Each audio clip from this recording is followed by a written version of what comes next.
இன்னைக்கு உங்க அவள் வாய்ஸ் சேனல்ல டேஸ்டான எம்மியான பூந்தி லட்டு ரெசிபி தான் செய்ய போறோம். தேவையான பொருட்கள்: கடலை மாவு 1 கப், சர்க்கரை 1 கப், ஏலக்காய் தேவையான அளவு, கிராம்பு ஒண்ணே ஒன்று போதும், முந்திரி தேவையான அளவு, திராட்சையும் தேவையான அளவு. ஒரு பவுல் எடுத்துக்கோங்க. கடலை மாவை கொட்டி தண்ணி ஊற்றி நல்லா தோசை மாவு பதத்துக்கு நல்லா பீட் பண்ணிக்கோங்க. இப்போ சர்க்கரை பாகு செய்யலாமா? பாத்திரத்துல 1/2 டம்ளர் தண்ணி ஊற்றி சர்க்கரை போட்டு இந்த கம்பி பதம் வரணும். அது வரைக்கும் நல்லா கிளறிட்டே இருங்க. அப்புறம் பூந்தி கரண்டியை எடுத்துக்கோங்க. இந்த பூந்தி கரண்டி இருந்தா ஓகே தான், இல்லைன்னா நம்ம வீட்டில் ஜல்லி கரண்டி இருக்கும் இல்லையா, அதையும் யூஸ் பண்ணிக்கலாம். ரெண்டுத்துல எதுனாலும் ஓகே தான். கடாய் வச்சு எண்ணெய் ஊற்றி எண்ணெய் சூடானதும் பூந்தி கரண்டியில் கரைச்ச மாவை ஊற்றுங்க. பூந்தி கரண்டியை தட்டணும், சரிங்களா? தட்டினீங்கன்னா இந்த மாதிரி முத்து முத்தா பூந்தி விழும், சரிங்களா? விழுந்ததும் இதை நம்ம என்ன பண்ணணும்னா கழுவிடலாம். நல்லா பக்கத்தில் தண்ணியை வச்சு கழுவிடுங்க. ஒரு முறையும் கழுவிட்டு ட்ரை பண்ணிக்கோங்க.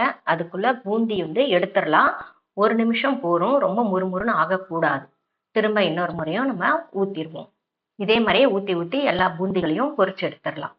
நெக்ஸ்ட் சக்கரை பாகு வச்சிருக்கோம் இல்லையா, அதில் எல்லா பூந்திகளையும் போட்டு நல்லா ஒரு கிளறிட்டு மிக்சியில் 3/4 அளவுக்கு எடுத்து எல்லாத்தையும் போட்டு அரைச்சி எடுத்துட்டு இந்த மாதிரி நல்லா ஒரு கிளறிடுங்க.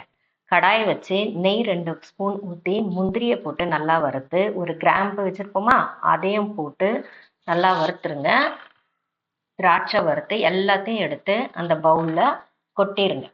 1 ஸ்பூன் ஏலக்காய் நல்லா மிக்ஸ் பண்ணிக்கோங்க கையை வச்சு. இந்த மாதிரி பிடிக்கிற பதம் வரணும். ஒரு உருண்டைகளாக நம்ம பிடிச்சி இந்த மாதிரி வச்சுட்டா பூந்தி லட்டு ரெடி. இதை நம்ம நல்லா ஆற விடணும். லட்டு உடனே நம்ம பாக்ஸில் போட்டு மூடி வைக்கக்கூடாது. நல்லா ஆற விட்டுருங்க. ஒரு 2 hours 3 hours ஆறிடணும். ஆறின உடனே லட்டு சூப்பராக இருக்கும். இந்த வீடியோ உங்களுக்கு பிடிச்சிருந்தா லைக் பண்ணுங்கள், ஷேர் பண்ணுங்கள், கமெண்ட் பண்ணுங்கள். மறக்காமல் இன்ஸ்டாகிராம் பேஜை ஃபாலோ பண்ணுங்கள். செய்து பார்த்துட்டு சாப்பிட்டு பார்த்துட்டு சப்ஸ்கிரைப் பண்ணாதவங்க சப்ஸ்கிரைப் பண்ணுங்கள். மீண்டும் சந்திப்போம் உங்களோட அவள் வாய்ஸில்.